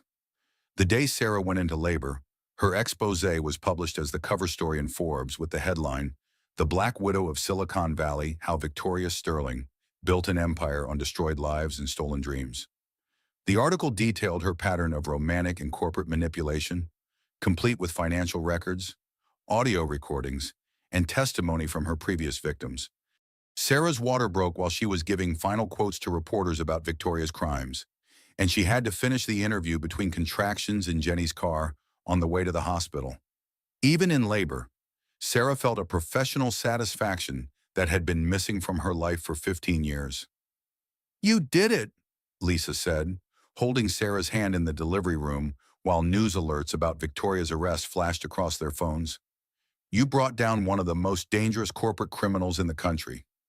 But Sarah's greatest triumph was not the destruction of Victoria Sterling's empire. It was the rediscovery of her own strength, intelligence, and professional capability. She was no longer Marcus's wife or Victoria's victim. She was Sarah Chen, investigative journalist, single mother, and the woman who had exposed one of the biggest financial scandals in recent business history. As Sarah held her newborn daughter for the first time, she whispered promises about the life they would build together. A life where Elena would grow up knowing that her mother was strong, independent, and capable of fighting for what was right. Sarah's female empowerment journey was just beginning, but she had already proven to herself that losing everything could be the first step toward finding out who she really was. And who she really was turned out to be much stronger than the woman who had been hiding inside a supportive wife's role for 15 years. The arrest of Victoria Sterling should have been Sarah's moment of complete vindication, but it quickly became clear that the legal victory was just another layer in an increasingly complex web of betrayal. The FBI raided Stellar Tech's headquarters based on Sarah's evidence, seizing computers and financial records that confirmed the scope of Victoria's criminal enterprise. Marcus was released from federal custody as the investigation shifted focus to Victoria, and suddenly he was being portrayed in the media as a victim of corporate manipulation rather than a perpetrator of financial crimes. Business magazines that had crucified him weeks earlier now ran sympathetic profiles about the brilliant CEO who was taken advantage of by a master manipulator. Sarah watched these developments from her hospital bed with mixed emotions. She was proud of the investigative work that had exposed Victoria's crimes and cleared Marcus of criminal charges. But she could not forget that Marcus had chosen his mistress over his family repeatedly. Even when the evidence of Victoria's manipulation was obvious, the media narrative that emerged painted Sarah as the heroic whistleblower who had saved her husband from a dangerous criminal. And suddenly everyone wanted interviews with the brave pregnant wife who exposed Silicon Valley's most notorious corporate black widow. Sarah found herself fielding calls from CNN, 60 Minutes, and every major business publication in the country.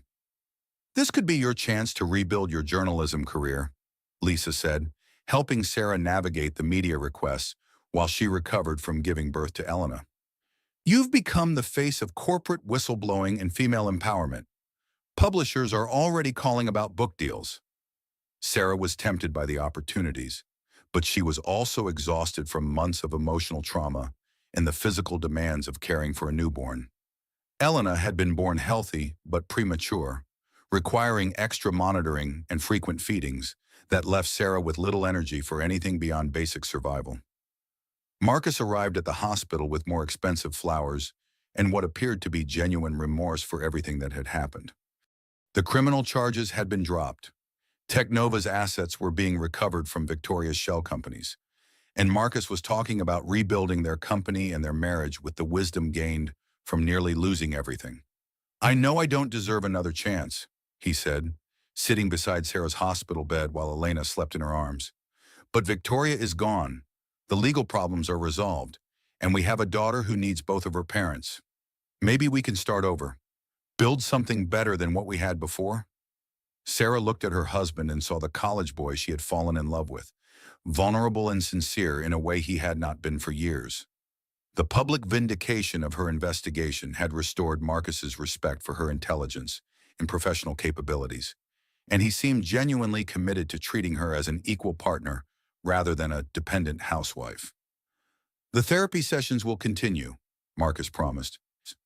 "And this time, I want to talk about how we can build a marriage where we're both pursuing our dreams instead of just mine. Your investigative work has been incredible. Sarah, I want to support your career the way you supported mine all these years." Dr. Williams encouraged Sarah to consider reconciliation, pointing out that marriages could sometimes emerge stronger from trauma if both partners were willing to do the hard work of rebuilding trust and communication. The criminal investigation had revealed that Marcus's poor judgment had been influenced by sophisticated manipulation tactics that might have fooled anyone. Victoria Sterling targeted Marcus specifically because of his success and emotional vulnerabilities. Dr. Williams explained, "The affair was not about his feelings for you or your marriage. It was about her criminal agenda. That doesn't excuse his choices, but it does provide context for understanding how this happened." Sarah wanted to believe that Marcus had been more victim than villain, that their marriage could be salvaged if they both committed to complete honesty and mutual support. Elena deserved to have her father in her life, and Sarah had to admit that the prospect of single motherhood was terrifying despite her professional successes. The reconciliation seemed to be working at first. Marcus was attentive and supportive during Sarah's recovery, taking paternity leave to help with Elena's care and attending every pediatric appointment with genuine enthusiasm. He encouraged Sarah to accept the book deal and media interviews, positioning himself as the supportive husband who was proud of his wife's professional achievements. "I was an idiot to think that supporting your career was somehow threatening to mine," Marcus said during one of their therapy sessions. "Watching you expose Victoria's crimes reminded me of the brilliant woman I married. I want to be the kind of husband who helps you reach your full potential." Sarah began to hope that they could actually rebuild their marriage on a foundation of mutual respect and shared ambitions. The financial problems were being resolved as Technova's assets were recovered. The house was saved from foreclosure, and Marcus was talking about restructuring the company to give Sarah an ownership stake and formal role in business operations. But Sarah's moment of hope was shattered when she discovered that Marcus had been secretly recording their therapy sessions and private conversations, creating an insurance policy in case their reconciliation failed and custody battles began. The revelation came when Elena was 6 weeks old, during what should have been a celebration of their renewed commitment to each other. Sarah found the recording device hidden in their bedroom lamp while she was cleaning, a tiny digital recorder that had been documenting their most intimate conversations for weeks. When she confronted Marcus, his response was not denial or apology, but calculated justification. "My lawyers advised me to protect myself," he said coldly, the loving husband mask slipping to reveal the same manipulative businessman who had brought Victoria to Sarah's medical emergency. "If this reconciliation doesn't work out, I need evidence that I tried to make our marriage work and that you were unstable or uncooperative." The betrayal was complete and devastating. Even while promising to rebuild their trust, Marcus had been building a legal case against Sarah, documenting her struggles with postpartum emotions and sleep deprivation to use against her in potential custody proceedings. "You've been planning our divorce this entire time," Sarah said, her voice shaking with rage and grief. "The reconciliation, the therapy, the promises about supporting my career, all of it was just another manipulation." "I was protecting myself and our daughter," Marcus replied. "You destroyed Victoria's life with your investigation. You proved that you're capable of ruining anyone who crosses you. I needed insurance in case you decided to come after me next." The revelation that Marcus saw her journalistic work as a threat rather than a triumph was perhaps the cruelest blow of all. He had not developed respect for her professional capabilities. He had developed fear of them. His support for her career was actually an attempt to contain and control her, making sure she remained grateful for his permission to succeed. But the worst betrayal was yet to come. As Sarah packed Elena's things and prepared to leave Marcus again, she discovered that the entire reconciliation had been orchestrated by Victoria Sterling's lawyers as part of a plea bargain strategy. Victoria was facing decades in federal prison, but her legal team was arguing that she had been psychologically manipulated into criminal behavior by an abusive relationship with Marcus. The recorded conversations between Marcus and Sarah were going to be used as evidence that Marcus was controlling and manipulative, supporting Victoria's claim that she had been a victim of psychological abuse rather than the mastermind of a criminal conspiracy. The reconciliation that had given Sarah hope was actually part of Victoria's defense strategy, designed to portray Marcus as a man who routinely deceived and manipulated the women in his life. "She's still controlling everything," Sarah realized as she read through the legal documents that Marcus's lawyers had been forced to disclose. "Even from federal custody, Victoria is manipulating Marcus into betraying me again." The final devastating twist came when Sarah learned that Maria, Marcus's mother, had been working with Victoria's defense team from the beginning, providing them with inside information about Sarah's emotional state and the family's private conversations. The woman who had confessed to helping hide assets was actually feeding information to Victoria's lawyers, helping them build a case that would reduce Victoria's sentence while destroying what remained of Sarah and Marcus's relationship. As federal agents arrived at the hospital to arrest Sarah for obstruction of justice based on the secretly recorded conversations, she realized that Victoria Sterling's manipulation had been far more sophisticated than anyone had understood. The criminal investigation, the exposure of Victoria's crimes, even Sarah's moment of professional triumph had all been anticipated and planned for in Victoria's legal strategy. Sarah kissed Elena goodbye as the FBI agents led her away in handcuffs, not knowing when she would see her daughter again or whether she would retain custody of the child she had fought so hard to protect. The heartbreaking family drama had reached its lowest point, but Sarah's journey was far from over. In the federal holding cell, Sarah finally understood that her fight was not just against Marcus or Victoria individually, but against a system that allowed powerful people to destroy others without consequences. Her investigative skills had exposed one level of corruption, but there were deeper layers of manipulation and injustice that would require everything she had learned about survival and resilience to overcome. The pregnant wife betrayed had become a warrior, and the real battle was just beginning. Sarah's arrest made national headlines, but the public response was not what Victoria Sterling's defense team had anticipated. Instead of seeing Sarah as an obstructive wife who had interfered with a federal investigation, the American public saw her as a mother who had been systematically betrayed by everyone she trusted, including the legal system that was supposed to protect victims of corporate crime. The hashtag #WashHerJusticeForSarah began trending within hours of her arrest, with thousands of women sharing their own stories of betrayal, financial abuse, and custody battles designed to silence them. The narrative that emerged was not one of an unstable woman manipulating the legal system, but of a brave mother fighting against corruption that reached far beyond her marriage. Lisa organized Sarah's defense with the efficiency of a military campaign, assembling a legal team that included some of the country's best experts in federal criminal defense and family law. But more importantly, Lisa mobilized the community of women who had been following Sarah's story, creating a support network that provided everything from legal fundraising to child care for Elena while Sarah was in federal custody. The government's case is falling apart. Sarah's lead attorney, David Chen, explained during their first meeting in the federal detention center. The recorded conversations actually proved that you were being manipulated by Marcus, not the other way around.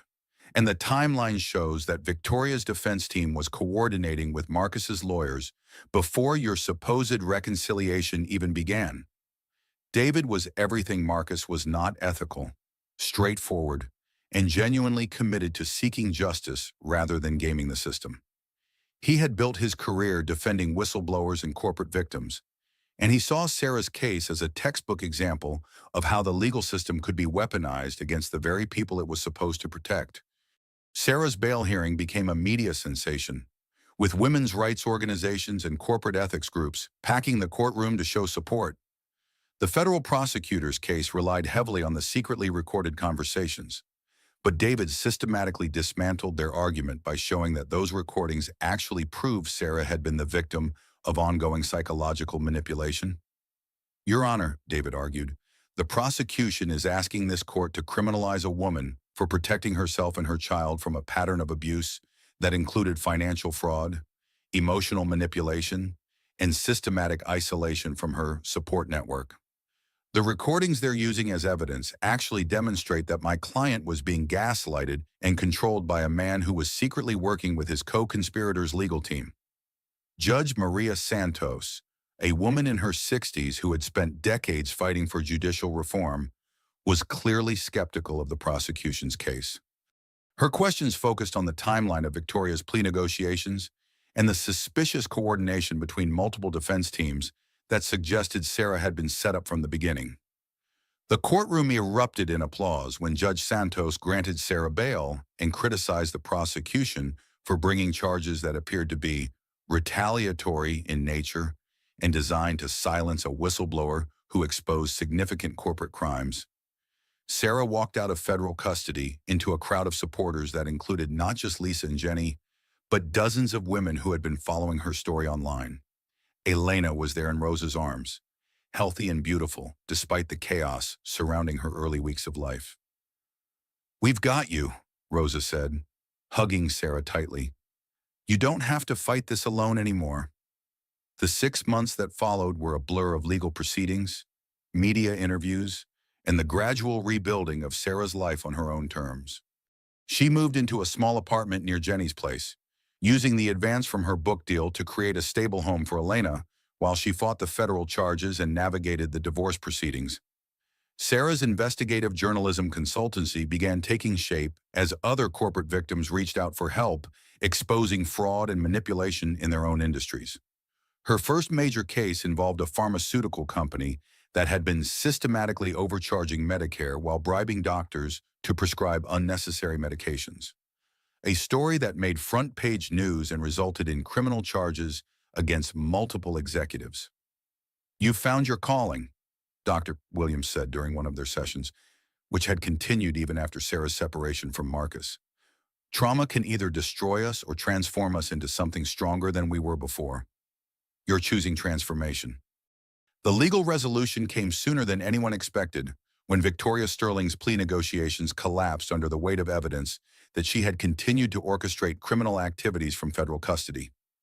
Her attempt to reduce her sentence by implicating Marcus and Sarah backfired when investigators discovered that she had been manipulating her own defense team and coordinating with outside parties to destroy evidence. Marcus's cooperation with Victoria's defense strategy resulted in additional charges against him for obstruction of justice and conspiracy. But David negotiated a plea agreement that included restitution payments to Sarah and other victims of the financial fraud. More importantly, Marcus voluntarily terminated his parental rights to Elena, acknowledging that his choices had made him unfit to be a father. "He's not doing it out of guilt or love," David explained to Sarah. "He's doing it because his criminal defense strategy requires him to distance himself from anyone connected to the corporate fraud case. But the result is the same. You'll have full legal and physical custody of Elena." Sarah's vindication was complete when the federal charges against her were dropped with prejudice, meaning they could never be refiled. The prosecution issued a rare public apology, acknowledging that Sarah had been the victim of a coordinated effort to discourage corporate whistleblowing through intimidation and legal harassment. The civil lawsuit that followed resulted in a multi-million-dollar settlement from Technova's insurance companies and Victoria Sterling's personal assets, providing Sarah with the financial security she needed to focus on her journalism career and Elena's upbringing without worrying about basic survival. But Sarah's greatest triumph was not financial or legal. It was the transformation of her identity from victim to victor, from dependent wife to independent entrepreneur, from silenced woman to powerful voice for corporate accountability. Sarah's book, Betrayed and Rebuilt: A Mother's Journey from Corporate Victim to Crusading Journalist, became a bestseller that inspired thousands of women to leave abusive relationships and pursue their own professional ambitions. Her speaking engagements at women's empowerment conferences drew standing ovations from audiences who saw their own struggles reflected in her story. "The most important lesson I've learned," Sarah told the audience at a particularly memorable conference where Elena sat in the front row, "is that our value as women is not determined by how well we support other people's dreams. Our value comes from the courage to pursue our own dreams, even when everything we thought we knew about ourselves has been destroyed." Sarah's investigative journalism television show, Corporate Accountability, premiered to strong ratings and critical acclaim, establishing her as one of the country's leading voices on business ethics and corporate crime. Each episode featured stories of ordinary people fighting against powerful institutions, with Sarah using her platform to give voice to victims who had been silenced by legal intimidation and financial pressure. Elena thrived in their new life, growing into a confident and curious toddler who loved accompanying Sarah to the television studio and playing with the other children in their supportive community of single mothers and career women. Sarah's chosen family of Lisa, Jenny, Rosa, Dr. Williams, and David provided Elena with strong role models who demonstrated that women could be successful, independent, and emotionally healthy without depending on romantic relationships for validation. The moral lessons on resilience that Sarah had learned through her journey became the foundation for a nonprofit organization that provided legal and financial support for women escaping abusive marriages and manipulative business relationships. The Sarah Chen Foundation helped fund investigations into corporate fraud while offering practical assistance for women who had been financially isolated by controlling partners. "My daughter will grow up knowing that she never has to choose between love and independence," Sarah said during an interview on her first anniversary of leaving Marcus. "She'll know that her value as a person is not dependent on how well she serves other people's ambitions, and she'll have the tools to fight back if anyone tries to manipulate or control her." Sarah's story had become a symbol of female empowerment and corporate accountability, but her personal satisfaction came from the simple joy of raising Elena in an environment of honesty, respect, and unconditional love. The heartbreaking family drama had given birth to a beautiful story of resilience and transformation. As Elena's first birthday approached, Sarah felt genuinely happy for the first time in years. Her career was thriving, her daughter was healthy and loved, and she had built a support network of people who valued her intelligence, integrity, and independence. But Sarah's sense of security was about to be shattered by a threat she never saw coming, one that would test everything she had learned about survival and protection of the people she loved. 2 years after Victoria Sterling's conviction, Sarah's life had achieved a stability that felt almost miraculous after the chaos of her midlife betrayal story. Elena was a precocious 2-year-old who filled their sunny apartment with laughter and energy, And Sarah's career had evolved into something beyond her wildest dreams from her housewife days. The book tour for Betrayed and Rebuilt had taken them across the country, with Sarah speaking at conferences and universities about corporate accountability and female empowerment. Publishers were already asking about a follow-up book, and her television show, Corporate Accountability, had been picked up for a third season with an expanded budget and primetime slot. Sarah had even begun cautiously dating David Chen, the attorney who had defended her against federal charges and had become a trusted friend and colleague over the months of legal proceedings. Their relationship was built on mutual respect and shared values rather than the financial dependence and emotional manipulation that had characterized her marriage to Marcus. "I never thought I could trust a man again after everything Marcus put me through," Sarah confided to Dr. Williams during one of their sessions, which had evolved from crisis counseling to general life coaching. "But David sees my strength as an asset rather than a threat.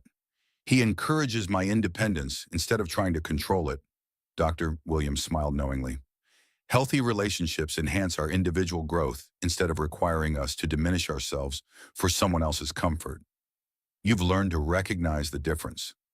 Sarah's professional success was deeply satisfying, but her greatest joy came from watching Elena develop into a confident, curious child who showed early signs of the investigative instincts that had saved their family.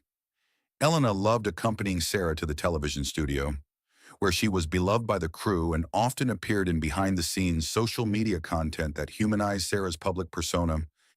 The keynote speech at the annual Women in Business conference should have been the culmination of Sarah's journey from betrayed wife to successful entrepreneur, but instead it became the moment when her carefully rebuilt world began to crack again. Sarah stood at the podium in the grand ballroom of the Chicago Marriott, looking out at an audience of 800 women who had come to hear about resilience, corporate accountability, and the power of refusing to be silenced by powerful men. Elena sat in the front row with Lisa, clapping enthusiastically every time the audience applauded her mother. "3 years ago, I was a pregnant housewife whose husband was systematically destroying our life through financial fraud and emotional abuse," Sarah began, her voice strong and confident. "Today, I'm the CEO of my own company, the host of a nationally televised show about corporate justice, and most importantly, the mother of a daughter who will grow up knowing that her voice matters and her dreams are valid." The audience responded with thunderous applause, and Sarah felt the familiar surge of satisfaction that came from using her platform to inspire other women who were fighting their own battles against manipulation and control. But as Sarah scanned the crowd during the applause, her blood ran cold. In the back of the ballroom, partially hidden behind a pillar, stood a woman with auburn hair and different facial features, but whose posture and predatory smile were unmistakably familiar. Victoria Sterling was supposed to be serving a 15-year sentence in federal prison. But the woman watching Sarah's speech with calculating eyes was definitely Victoria, altered by plastic surgery, but recognizable to someone who had studied her face in thousands of photos and court documents.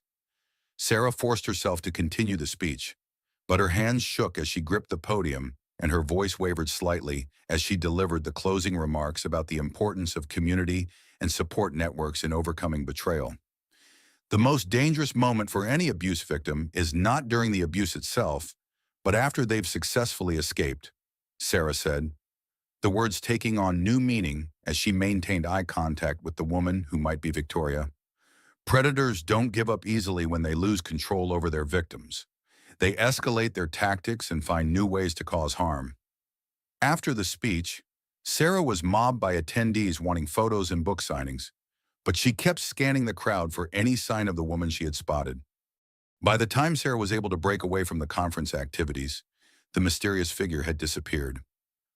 "You look like you've seen a ghost," Lisa said as they drove back to Sarah's hotel with a sleepy Elena in her car seat. "I think I might have," Sarah replied quietly, not wanting to alarm Elena, but needing to share her suspicions with someone she trusted completely. Sarah's investigation into Victoria's supposed death began that night in her hotel room, while Elena slept peacefully in the adjoining bed. Federal prison records showed that Victoria Sterling had died 6 months earlier in what was reported as a heart attack. but the medical records were sealed and the death certificate had been issued unusually quickly. David's contacts in the federal prison system confirmed Sarah's worst fears when they agreed to look into the circumstances of Victoria's alleged death.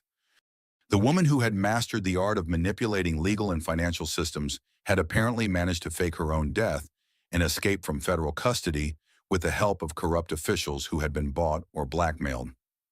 "She's been planning this for months," David said during an emergency video call from his office in New York. "The heart attack was staged, the death certificate was forged, and she walked out of the prison morgue in a body bag before being cremated at a facility owned by one of her shell companies." "How is that possible?" Sarah asked, though she already knew the answer.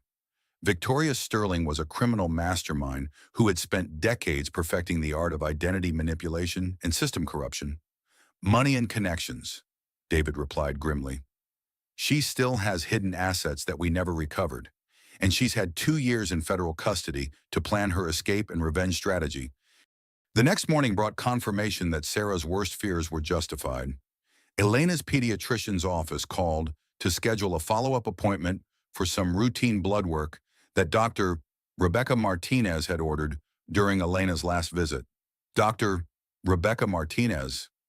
Sarah had never heard that name before, and Elena's regular pediatrician was Dr. Johnson, who had been treating her since birth. When Sarah called the office to clarify the appointment, she learned that Dr. Martinez was a new physician who had recently joined the practice and had been specifically assigned to Elena's case due to her expertise in childhood development disorders. "She's been treating Elena for 3 months," the receptionist explained cheerfully. "Dr. Martinez specifically requested to take over Elena's care because she's doing research on children who experience prenatal stress. She said Elena's case was particularly interesting from a developmental perspective."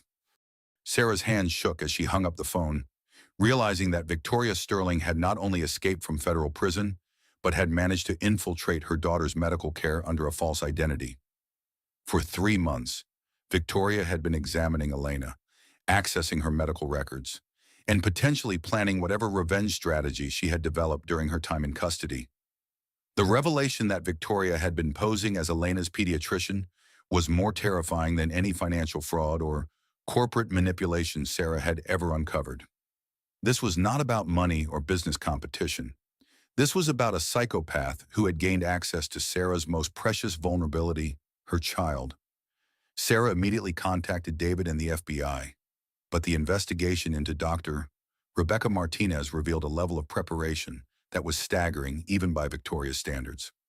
The medical license was real, obtained through a combination of forged documents and academic credentials stolen from legitimate physicians. The background checks had been passed through bribes and falsified records that would have fooled even experienced investigators. "She's been planning this identity for years," Special Agent Maria Santos explained during an emergency meeting at Sarah's apartment. "The medical degree, the residency records, the state licensing, all of it was put in place long before her trial even began. This was her escape plan from the beginning." But the most chilling discovery came when FBI agents searched Dr. Martinez's apartment and found detailed surveillance photos of Sarah and Elena, floor plans of their apartment building, and research into Elena's daily routines, school schedule, and favorite activities. Victoria had been studying them like a hunter tracking prey, learning everything she needed to know to strike when they were most vulnerable. The photos showed Elena playing in the park, Sarah dropping her off at daycare, and intimate moments inside their apartment that could only have been captured with sophisticated surveillance equipment. Victoria had been watching them for months, learning their patterns and weaknesses while maintaining her cover as a trusted medical professional. "She's been documenting Elena's behavior and development patterns," Agent Santos continued, showing Sarah pages of detailed notes about Elena's personality, fears, and emotional triggers. "This looks like preparation for psychological manipulation rather than physical kidnapping." Sarah read through Victoria's notes about Elena's attachment to her stuffed elephant, her fear of loud noises, and her tendency to hide behind Sarah when meeting new people. The level of detail was that of a behavioral psychologist preparing to exploit a child's vulnerabilities. And Sarah realized that Victoria's revenge plan was far more sophisticated than simple violence or abduction. "She's not just planning to hurt Elena," Sarah said, her voice barely above a whisper. "She's planning to turn Elena against me, to convince her that I'm the dangerous one." The investigation into Dr. Rebecca Martinez revealed that Victoria had been using her access to Elena's medical appointments to plant seeds of doubt about Sarah's mental stability and parenting capabilities. She had been documenting supposed signs of anxiety and instability in Elena that could be attributed to Sarah's erratic behavior and ongoing legal troubles. Medical records showed that Dr. Martinez had been recommending psychological evaluations for Elena and suggesting that Sarah might benefit from parenting classes and mental health intervention. The documentation was building toward a case for removing Elena from Sarah's custody, using Victoria's expertise in manipulating legal and medical systems to achieve the ultimate revenge. As federal agents established protection for Sarah and Elena while they searched for Victoria, Sarah realized that her journey from betrayed wife to empowered survivor was entering its most dangerous phase. Victoria Sterling was not just a criminal seeking financial gain. She was a predator who had made destroying Sarah's life her personal obsession. The final confrontation was coming, and this time the stakes were not just Sarah's career or financial security. The stakes were Elena's safety and their future together as a family. Sarah looked at her daughter playing peacefully with her toys, blissfully unaware of the danger that had been circling them for months, and made a promise that echoed the one she had made in the hospital room when Elena was born. "I will protect you," she whispered. "No matter what it costs me, I will keep you safe." But as the FBI agents explained the scope of Victoria's surveillance and preparation, Sarah knew that this final battle would test everything she had learned about survival, resilience, and the lengths a mother would go to protect her child. The woman who had once been a naive housewife was about to face the ultimate test of the strength and independence she had fought so hard to build. And this time, there would be no second chances or appeals processes if she failed. Victoria Sterling was coming for them both, and Sarah was the only thing standing between a master manipulator and the innocent child who represented everything good and pure that had emerged from Sarah's heartbreaking family drama. The real fight was about to begin, and Sarah was ready.